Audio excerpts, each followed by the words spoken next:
Hey everyone, so I just wanted to come on and basically give you guys the rundown whether I really enjoyed using this product and my overall experience, and also a few things that I would either do differently.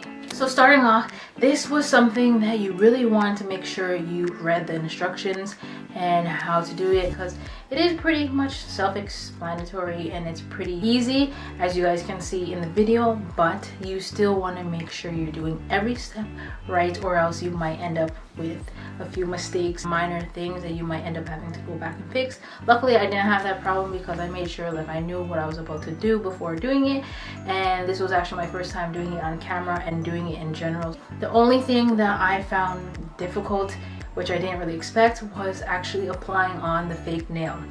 Now generally when I apply on my fake nails, I'm applying it to my entire nail, so there really shouldn't be an issue unless you have the wrong size of nail. But other than that, I basically found putting on half of a nail, or like maybe like a quarter of a nail onto your nail, was actually kind of difficult because it didn't really have too much to stick onto. So I found that was probably the hardest thing overall, and especially since the nail itself is quite long to begin with. I like to actually trim my nails before I start to do my nails, so I figured, you know, it wouldn't be too bad. But once I started getting it going, I'm like, wow, a little harder than I expected it to be, but that could just be me personally. And another thing that you want to make sure when you are doing it is that you're pinching the two sides, or else you will have the corner of the nail kind of sticking up or not sticking down properly, affect basically how flat the nail will be. The only thing that I really wish I would have done, because I noticed my nails weren't necessarily completely seamless and smooth, they were kind of lumpy or kind of thick.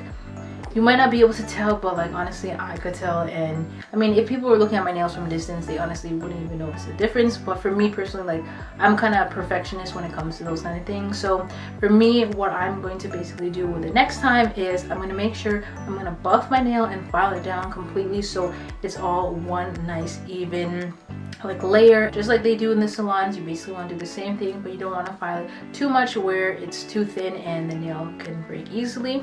So that's something I'm going to do the next time when I'm applying on these nails. Now the last thing I'd like to mention is I do wish that this lasted a lot longer for me. To be honest, this was almost the equivalent of me basically doing my nails with press-on nails.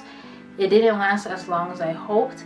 Maybe the next time I can get it to stick on a little longer, but I did get away with this for about a week and a few days. I did notice once my nails were kind of starting to lift, or it was getting stuck in my hair, that's when I noticed, like, you know what, it's time to take these nails off.